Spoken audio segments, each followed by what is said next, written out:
guys not think Martin Clunes is quite an attractive man? No. Why does everyone think you're wrong? He's got quite a big face. Right? How dare big you? ears. You've got a small face and small ears, mate. How rude. Hello, welcome to the Joy Agenda podcast, the podcast all about joy. I'm Hannah Campbell.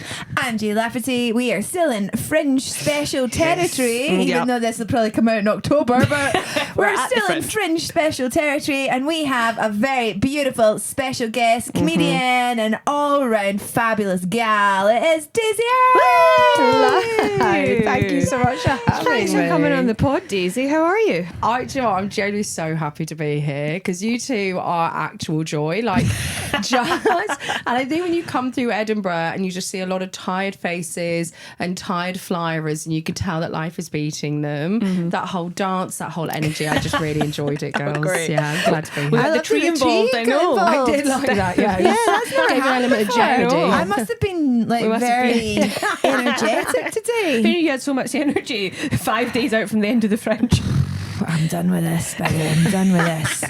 I'm done with this. It's too long. It's very long. It's a week too long. I think I've already said this the last week, but it is really a week too long. We're just pushing through. Are you doing to the Monday? Yes. I know, so am I. Are you doing the Monday, Daisy? See, you were smart. You were clever. We are idiots. Well, I genuinely, right? So part of doing the Gilded Balloon is that you have to do the Monday, as you know, right? Because you're doing the Gilded Balloon. And this year, because I was doing the stand, I thought, and I remember thinking, ho, I'll not need to do the Monday. And then like the Fringe print come out and I'm like, wait a minute. I said, Siva, how am I doing the Monday? She went, you didn't do the Wednesday. I went, there was no choice. I chose to do the Wednesday. I did chose to do 2 previews, mate. I don't think I was given this choice. Oh, that's so you, because I remember I started on the Wednesday, you didn't, but that's because you have to do the I have to do the bloody Monday. So there we go. But I've sold 17 tickets for Monday. Well, that's more than me. I sold 6, so we're going to have a good time so far. Wow. I mean, it's been really good numbers the whole way through, and it's Yeah. like you. It's like you're like, ooh. Yeah. The last show, I'm like, this is just for me. It Yeah. doesn't matter who's there. Yeah. I'm just going to, like, if there's 6 of you or if there's 56, Yeah. I'm going to be like, this is for me, this. This one's for me. I'm going to put all the jokes that haven't worked all month all in this bit. I'm going to do Nice. 75 and I'm going to do everything that I want to do, and then you're all going to leave, Everything and then I'm going I to go dropped home. in preview is getting put in. Every story with no ending. Lock you're the getting. doors. That's what I'm going to say. Lock them up. Exactly. We're going to do the show the way I want to do it. Oh my Not God. the way the fucking director did. Dude, how are you feeling, Daisy, about it?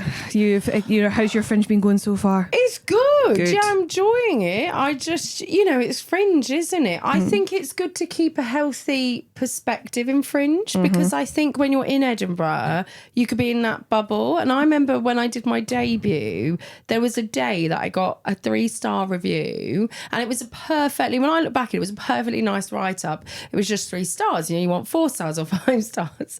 But I bumped into my mum and my older brother, and my older brother is a bomb disposal expert.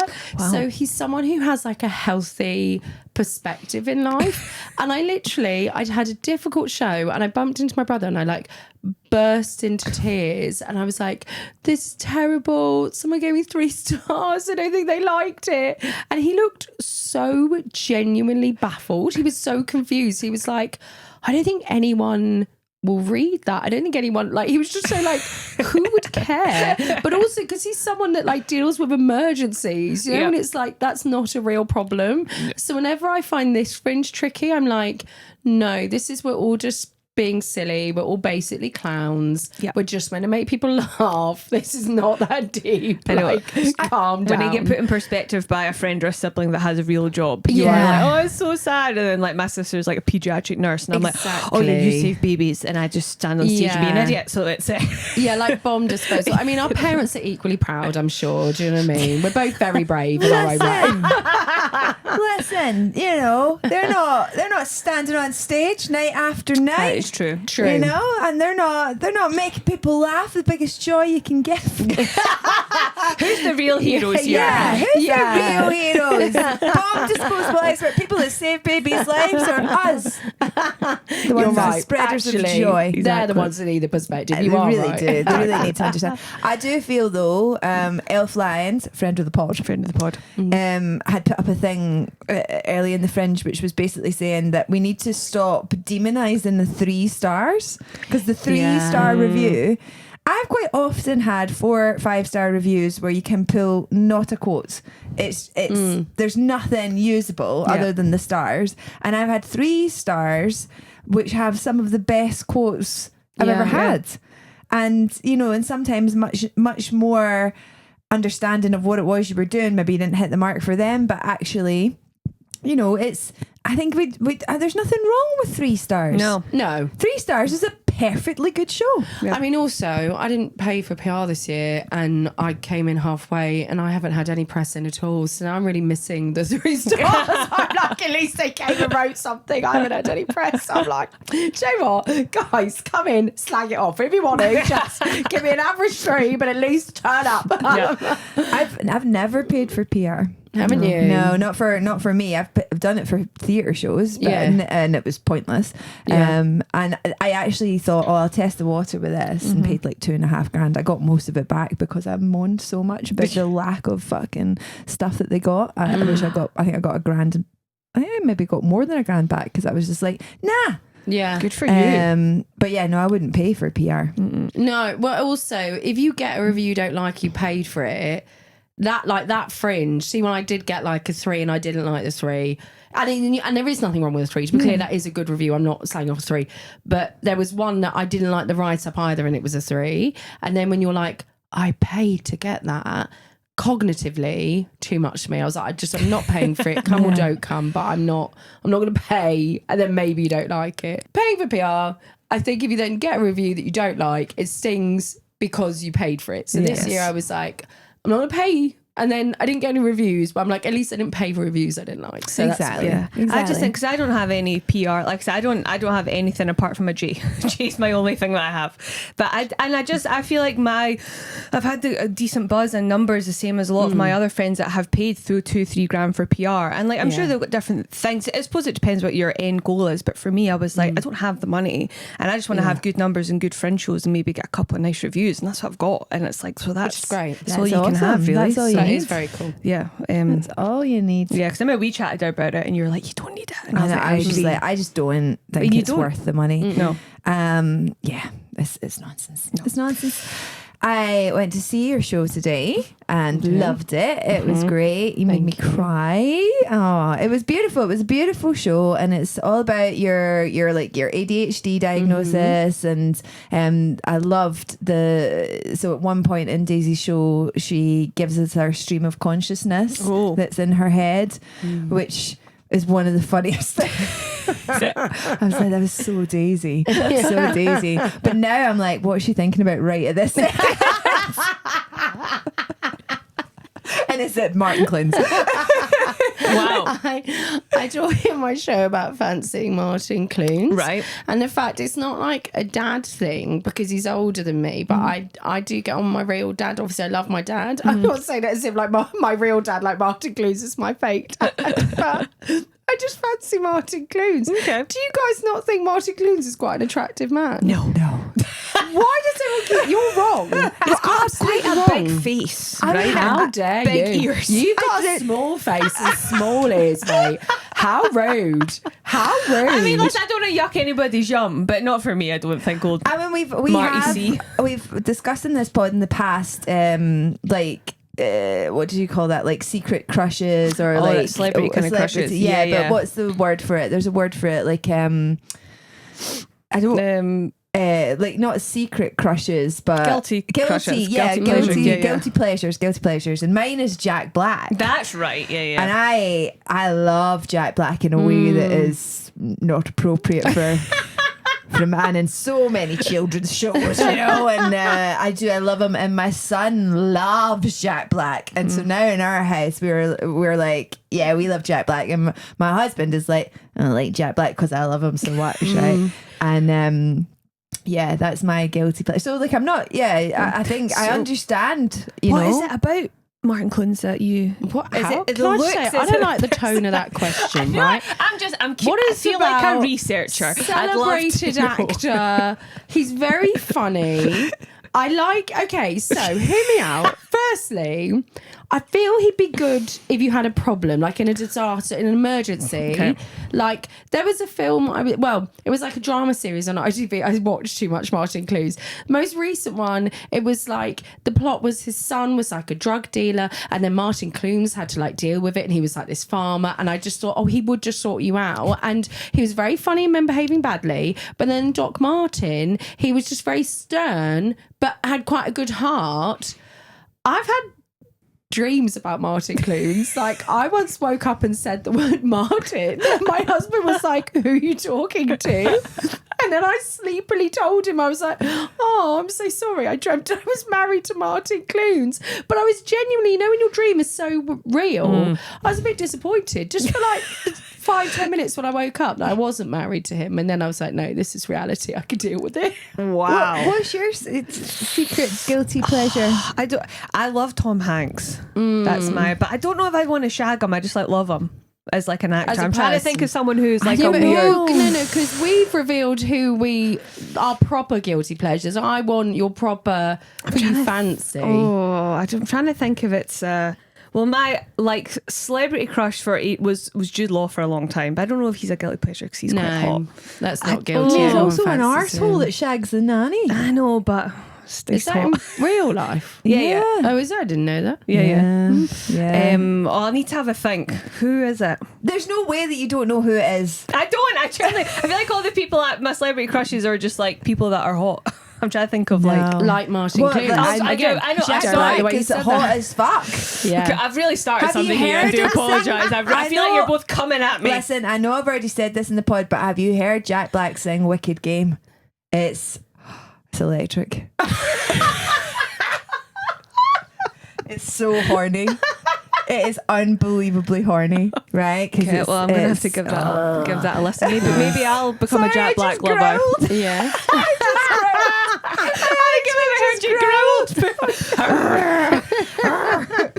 So he's got quite the effect on you, Oh doesn't my he? god! Honestly, I'm having a hot flush. I get it. He's a confident man. Jack He's Black. a confident Yeah. man, and he's got a big beard.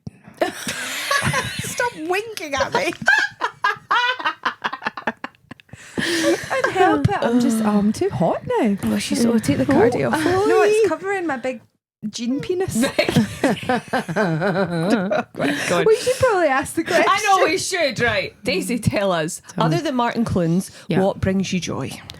Well, I'm very simple. Like Diet Coke, that brings me a lot of joy. Love a Diet Coke. Right. I don't like when people sass me about Diet Coke because some people go, "Oh, like it's bad for you," and I'm like, I don't drink alcohol anymore. I don't smoke cigarettes. You need some vices. And now I've got the jabs. I don't have food. I'm like, let me have something in my life. Like if I want Diet Coke, just a little caffeine, little fizzy brown drink, just leave me alone. Yeah. So you need something. Diet Coke, not leaving that. Squash. Sorry, that sounded mental. Just got him excited. Squash is what you put into water. I have a little bottle that I take around with me, like a tiny, what used to be one of those like vitamin drinks that I fill with squash. So when I'm out and about, I can add squash if I just get like a water, right? Because I'm living too a joyful life to just have plain water. Yeah. The other day, I did it in a bar in the morning here in Edinburgh. I bought a drink, a still water, and then I added my squash to it. And the lady came over and she asked me what I added to my drink because she clearly thought it was booze, which I found so offensive because I thought that just looks like I'm the kind of person that adds alcohol to my drink at like 10 a.m.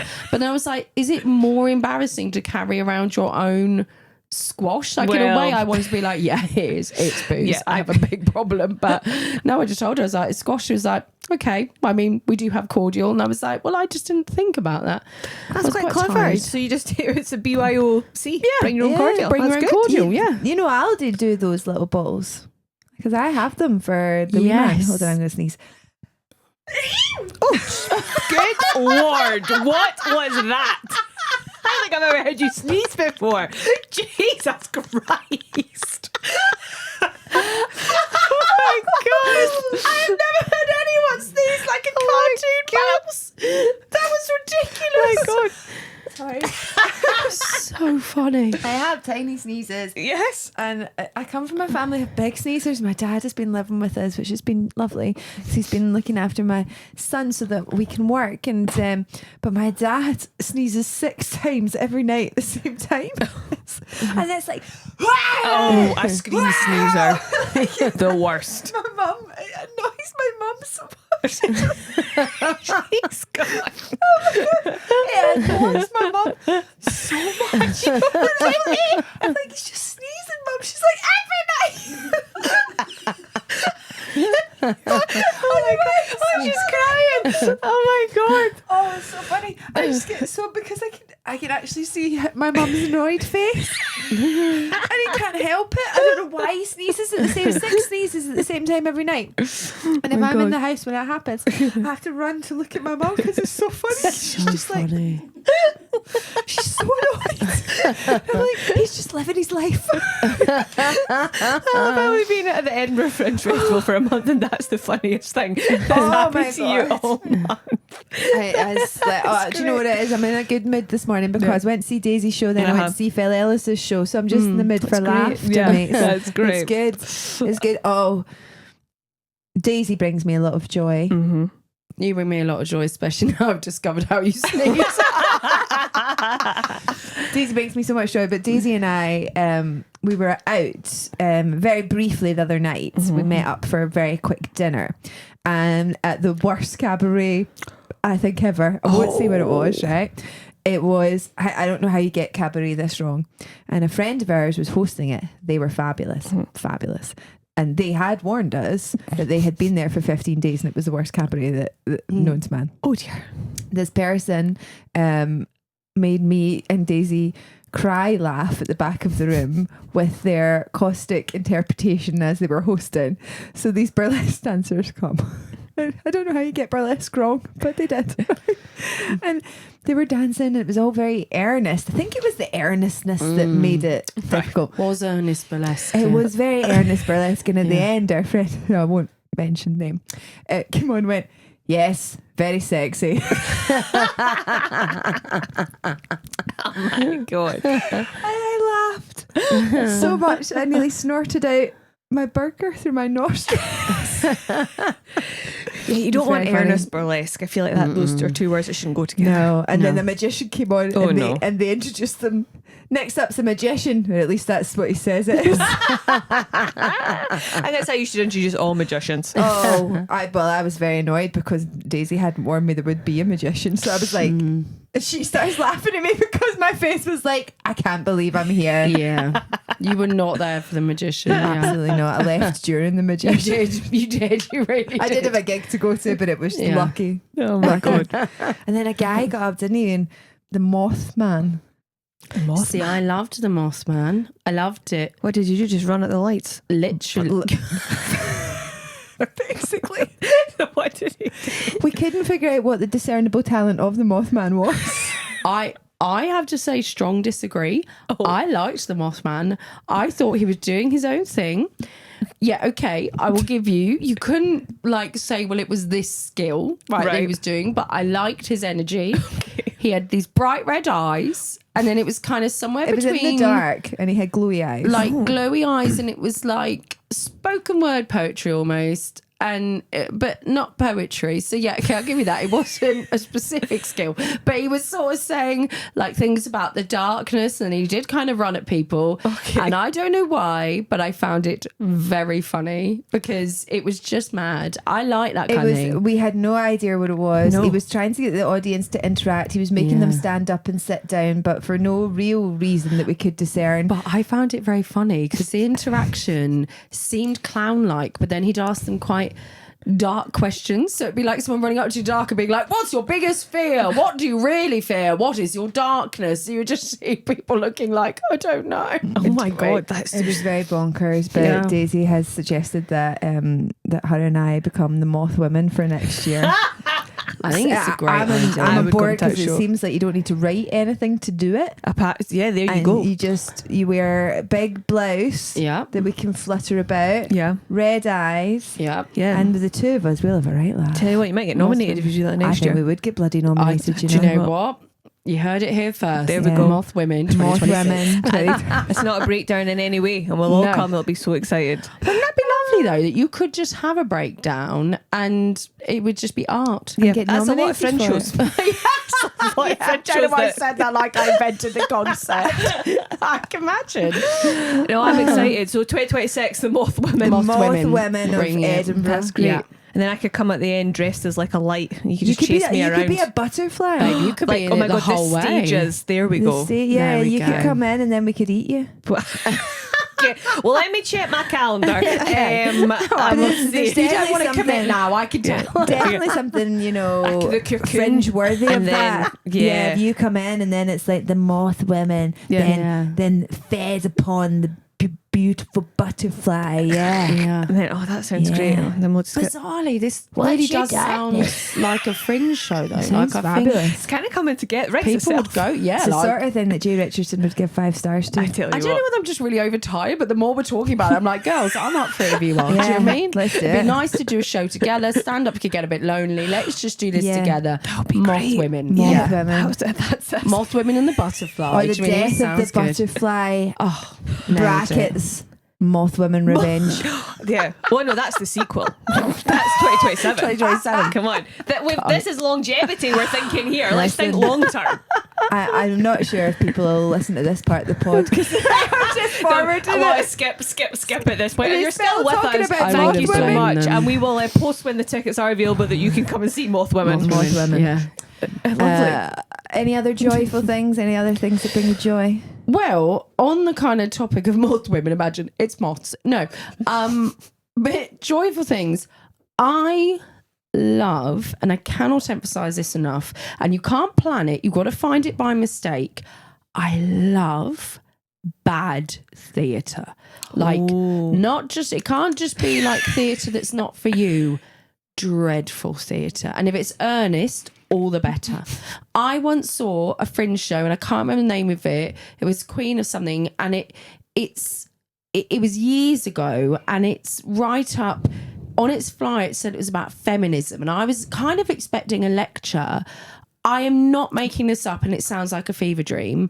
They had like a big like paper mache kind of like what was meant to be the clitoris on stage, and they projected a woman's face onto it, and she was like, hello, I'm the clitoris, blah, blah, blah, blah, like, and just spoke like that. Okay. And then a woman came out, and this sounds like a lie, but I swear you can ask Ben, my husband, who Jay knows, this happened.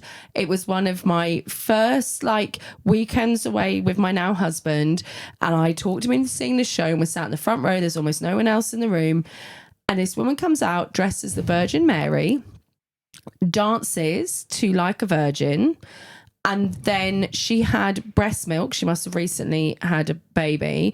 She squirted her breast milk onto the audience whilst dressed as a Virgin Mary. Oh my God. And it was done in such an earnest way that I'm not sure it was meant to be funny, but I was like, you know, when you're laughing so much, your shoulder, like I just couldn't, I couldn't cope, because my husband is such a lovely man.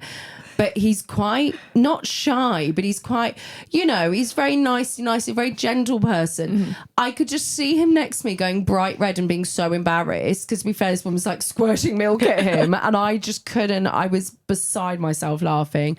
And then they came on, and they were meant to be like the men's society, and they were dressed as men, but they had shoes on their knees, and they were like, "Ruh, ruh, ruh," like making these noises. Oh, I was in bits. I couldn't cope. So that was a good bit of bad theatre. That sounds crazy. Oh, loved it though. I once saw a terrible Christmas production in my hometown, and I won't say the name of the hometown. I don't think anyone will be watching or recognise it. But it was about, it was meant to be like, you know, Christmas Carol. Mm-hmm.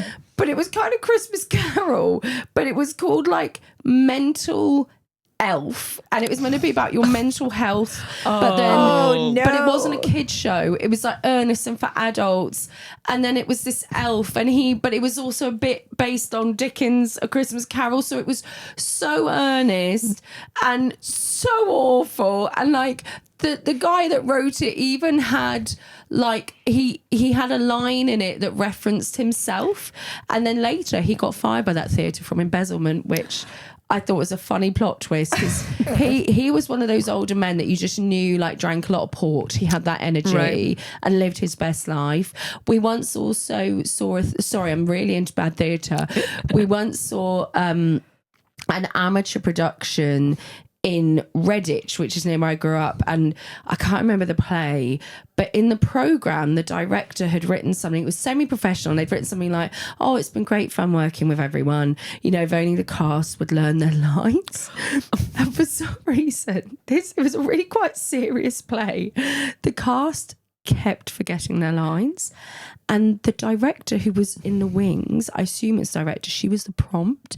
And what became so funny, and I had to leave at the interval, I couldn't cope, you could hear when she was prompting them that she was getting angrier that she had to prompt.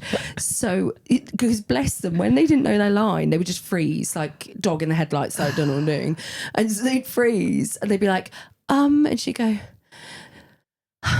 so I think I'll meet you in the garden. And they go, so I think I'll meet you in the garden. But then as that went on, when they forget another line, she'd be like, because Auntie Judith is coming. And you could just hear her screaming these lines at them. That is so brilliant. And it was just, I love bad theatre. But you can't plan it. You can't pick. No one advertises theatre as being bad. Yeah. You've just, I think there's some giveaways though. White men with dreadlocks. Yep. Never going to be good. Never going to be good. Spoken word poetry can be excellent, can be terrible. Same with improv, but the same with stand-up. To be fair, there's a lot of any art form you can have great or bad. Never really get bad ballet. I feel there are people that master their art before they bring it out. Yeah, if you're still if you're older and doing ballet, you'd hope that you were still good. Yeah. You know, I've moved on a little bit. Yeah. I remember I saw a terrible play at the Fringe last year. That's me doing bad ballet. That's great. Actually good. I would watch it. I would watch Well, we bad can ballet. incorporate it into Mothwomen. Jay can do a ballet break. I remember I saw a horrible show last year. It was theatre, and it was Erin McKinney, who was on the pod before. Basically, she was flirting with this guy that flyered her. She's like, come along, I've said I'm going to a show. It was one of those ones that was so earnest, and it was like fairy tale stuff, and they did, I'm not joking, 15 minutes of exposition at the top with like a whiteboard to explain the world and the land and the magic, and then not once did they ever reference all the shit that they just talked about, and it was so bad. And they were these Americans, and they were so earnest, and there was like princes and princesses, but the dialogue made no sense. It was so boring. I was like pissing myself laughing the whole time, and we are trying to control ourselves because there's like 5 people in the audience, and it was just you just when you go you can't stop it, and you're like, oh my god. See, that I would have loved that. Yeah. I love bad theatre. Yeah. Yeah, so I've seen a lot of that's my joy. bad theatre. I can't be funny about it. But I don't think Scarred- you would. scarred you too much. I don't know if you enjoy bad theatre though, because No. I could tell from your reaction to The Magician and the Ernest Burlesque that this was not someone I would take to bad theatre. Yeah, I can't be dealing with it. I've had to sit through a lot of bad theatre in my life. Yep. I've had to be in a lot of bad theatre. I think that brings us Yeah, it beautifully does, on actually. to the next Jay's Joy Killers. adorable. Daisy, what kills your joy? So many things. See, I'm better at this because this is more my personality type. The Yeah. joy killers. So top 3. Here we go. Here we go. All of social media, get in the bin. If I could, I would ban it. If I had omnipotence, right. It's a necessary evil, so I have it because as a stand-up you've got to promote your stuff. Yeah. Fine. And I know people saying, yeah, but sometimes it could be good. No. What it's done is it's made us all so hyper individual, because when you think about it, us managing our own socials, it's like having a tabloid magazine that only your friends and family maybe read, and the only subject is you. Like, it is so odd if you think about it for longer than a second. Do you know what I mean? Like, So right. because if you printed it off, if I came in today and I said, oh, girls, lovely to see you, lovely to meet you, Jay, lovely to see you again. I just want to show you a few of the things I've been doing recently. This is my friend, this is my meal, this is my thing. I printed off these pictures. Here are some messages people have wrote me. Oh, and I just want to show off to you. Here's some things some people wrote nice things about me. You'd be like, all right, mate, how are you? Do you mean like it would be a breakdown? But because that's so normal. So, and I think it's social media's created like influencers, and a lot of them, bless them, it's not even that I'm not judging them. Well, I am. Well, a little. But I don't feel it brings out the best in people, because also that scrolling, and I do it myself, you know, with the little videos. So this is kind of separate. So firstly, social media, bin, it's out.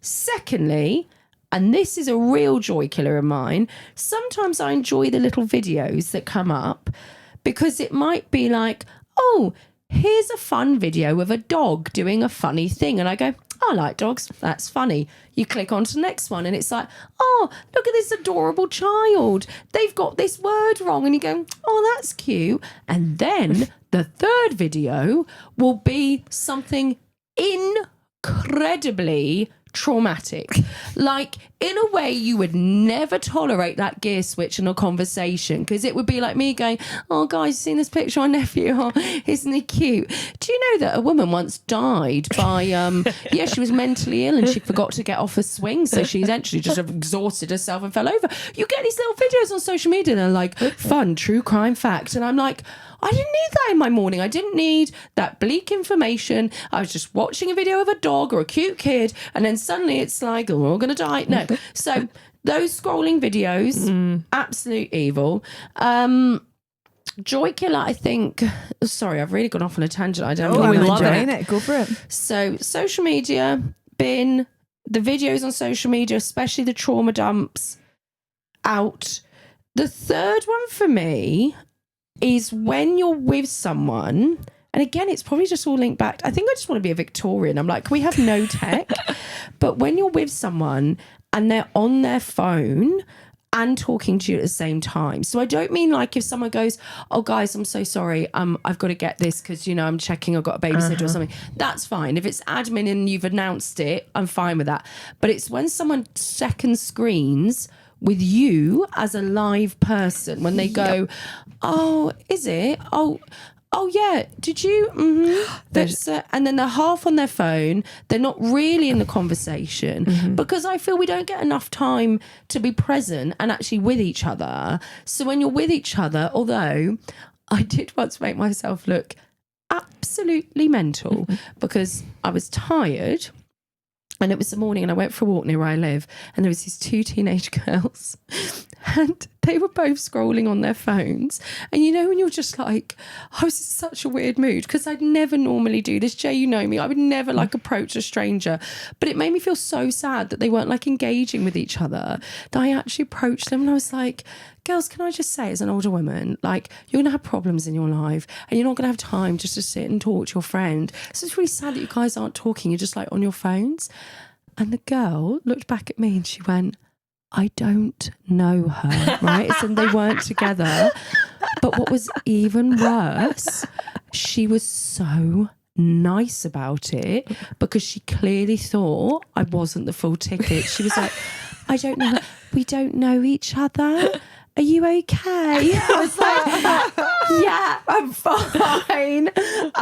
You should not double down and go, but just think, if you put your phones down, you maybe meet a friend. You can make a friend. Ironically, they probably did bond though by being like, you know, confronted by a mad woman in the morning. But yeah, that's my pet hate. I agree. The phone thing is so annoying. If you're having a conversation and then there's someone just picks their phone up, and it's even almost worse if it's like, I just see them go on like Instagram or something. It's like, you're looking at your online friends when one of your real life friends is here. Yes. Like, it's so rude. Yeah. And you're right, if it's a message, so I need to get this, I just need to reply to that email, like, fine. But just on social media when you're trying to have a conversation. Yeah. It's hard. I have done that loads this Fringe, not on social media, but when people are talking to me, because when you're running from like show to show, oh, of course, yeah, and then I'm like, oh, I've got to fight, and I feel so sorry for my poor mum, but Patty, God love her, she just plows on. She just plows on. Today I'm in the office and I'm putting out a shit ton of invoices because I've worked so much this month and I have no money because I haven't invoiced for anything. Sure. So I've been so busy.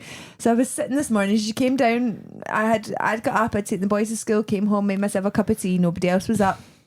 I'm plowing through the invoices, and she just comes down, she opens the door to the office, says, good morning. I says, good morning, mum, and I give her a cuddle, and I was like, I'm just doing this, And then she goes and she puts on This Morning up as loud as she can. She keeps the door of my office open and then just keeps shouting stuff. Have you seen this? Have you seen? And I'm like, I've just got to get this done, Mum. I've got to get this done because I need to get into town for 11:30. Yeah, but have you seen this? And then like I took her to a show yesterday and then I came out and I'm like, I'm really sorry, Mum, just have to check the emails and ticket reports and shit like that.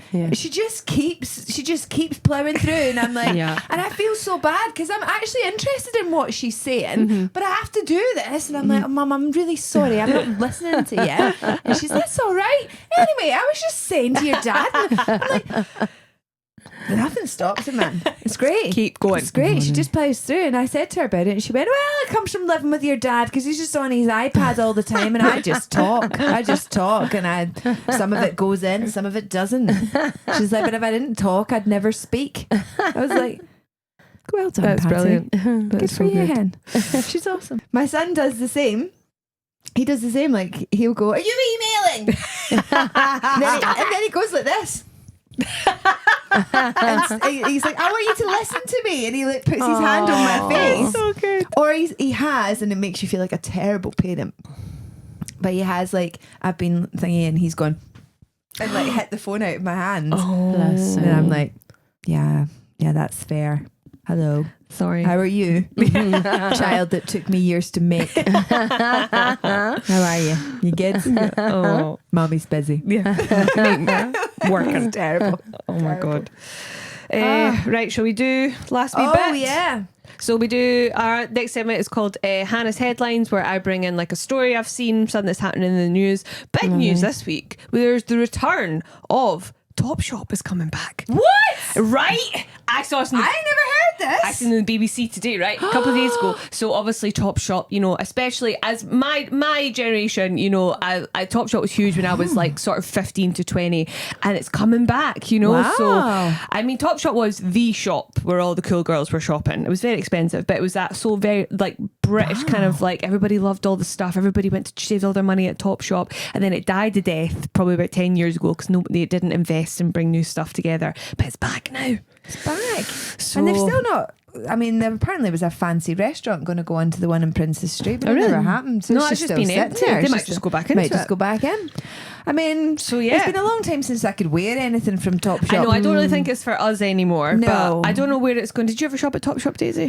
Well, a bit, but do you know, I'm not really into fashion to the point that I didn't know it had gone. So I'm delighted it's online. back. It was still online. Well, Yeah. there we go. And I didn't know it wasn't there. So I'm glad they're back, but I didn't roller coaster notice for they'd you. left. It's back. It's gone. It's I back remember again. when I was Yeah. like maybe 32, 33, my girlfriends, so my girlfriends and I that I grew up with, we do birthday things. We have a kitty in, and quite often for me, because I don't live anywhere near any of them, I just get a voucher, right? So I get a voucher, and there was one year they gave me a Topshop voucher, and I had it for ages because every time I went into Topshop, and this is like in my 30s, I would wander around and I'd be like, literally, there's nothing in here that I can wear without a tit sliding out the side. Or, like, why was there I think the reason that they went under was because there was holes in everything they fucking sold. That's very true. Yeah. There was everything was had a holy. hole Yeah. to the side of it, or to the or there was like slashes down the front of it, and I'm like,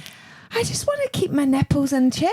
I know. Fair. There was They're a lot big of... old girls, you know. They're big old. I don't have. I've talked about this before. I don't have big breasts, but I do have large nipples. I've got the nipples of a woman with much larger tits. So It's such a weird flex. I feel I'm learning so much about you on this podcast. Tiny sneeze and big nipples. Yeah. Who knew? Yeah.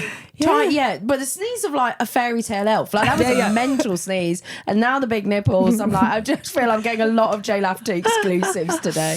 So yeah, so I just feel I'm excited to see what Topshop does. It's Well, I very hope nostalgic. I hope 'Cause I remember it's- being like 14, 15, and you save all your money, you go in, and just like everybody wanted all the it was jewellery for me. yeah. They always had a lot of good crap. Actually, they always had. I feel it was the chokers and the shorts with the American flag on. They were Yeah. huge. Everybody had those. Velvet chokers. I do remember the with chokers. velvet chokers with like a sparkly diamond Yes. thing Yeah. here, so you could Sounds very really feel like a cat-like. vampire. Yeah. Yeah. Or like or an Gothy Edwardian cat. woman. Yeah. Yeah, with cat ears and large nipples. Well, Daisy, thank you so much for coming on the podcast. Thank you it's for been having such a me. joy. Do you want to tell people what you're doing, what you're up to, where they can find you? Wait, but did you say this coming out? Yeah, it'll be In after October, the so Fringe, yeah. unfortunately no promo for your Fringe show. Lord, no. Yeah. Well, I had a Fringe show. Yeah. Although I'm doing this show Rattle in other places. So Okay. I'm Yay. doing it at Rochdale Comedy Festival. I laughed at that. It just seems very niche. Rochdale, and I'm doing it. It was out in October. I'm doing it at the Women in Comedy Festival in Manchester. Lovely. But beyond that, on the socials, I'm at Daisy Earl Comedy. I'm not organised enough to know at this point what in a few months I'll be promoting. But Rattle is fabulous. I saw it today. Loved it. 5 stars from me. Jay Lafferty. you. I will be putting that on future posts. Absolutely. Jay Lafferty Press. 5 stars. J Lafferty, brackets, big nipples, 5 stars. Big nipples. Big nipples, weird sneeze, Lafferty. Do you know what you up to? Oh, mate. I'm all over the place. Yeah. I'm on a tour with the Gilded Balloon. I think Nice. Inverness is involved. Oh God, I'm so Exciting. sorry. I know. Where I think that's at the start of October. Where else am I? Oh, I'm in Cardiff. I'm in Birmingham. I'm in Leeds. I'm basically doing all the glees throughout October and into November. So yeah, so wherever there is a glee club, I will be at it Right. at some point because I'm doing basically all glees for most of September and October. Cool. Which is lovely because the glees are nice and you can never have enough chicken dippers. There you go. Exciting. They give you your dinner. I don't know what the fuck I'm doing. Just follow me on Instagram. I'm not organised enough to know what I'm Can doing. I just say, this is my favourite podcast I've ever been on because I have never been on a podcast, and I know it's because it's like coming up to the end of the Fringe where the hosts seem so tired that they're a little bit manic, but you have both got a very fun but very manic energy at this point that I've really enjoyed, girls. And it started early with the tree and the dancing, and I feel we've gone downhill since then. Loved it. I'm just like, I don't fucking know for me. Honestly, this is the energy I want for all podcasts, because some podcasts are so high energy and they're like professional and edit points, and you guys have just seemed, I feel like when we discussed Mothwomen, it was a collective breakdown, and I've enjoyed that. Yeah, amazing. Yeah. I'm so glad that you're picking up what we're putting down. Guys, honestly, tomorrow this is something that I'm going to be like, did that really happen, or was it like a dream? I might have napped and dreamt I was in this podcast talking about Mothwomen. I've enjoyed this whole big nippled weird sneezing energy. I've loved it. This is brilliant. Oh, Okay, well, thank you so much for coming on the pod. If you made it through to the end of the episode, thank you. God bless Chris Thorburn, who's going to have to edit Chris, this. good luck. Our lovely editor. Huge thanks to Monkey Barrow Studio and Alex, our producer. Yeah, thanks producer Alex. Having to put up with this bullshit. And thank you so much to Daisy. Thank you, Daisy. We are tired. We're so tired. And we have another one to record after this. So that one's going to be even more mental. Thanks so much for listening. See you next week. Bye.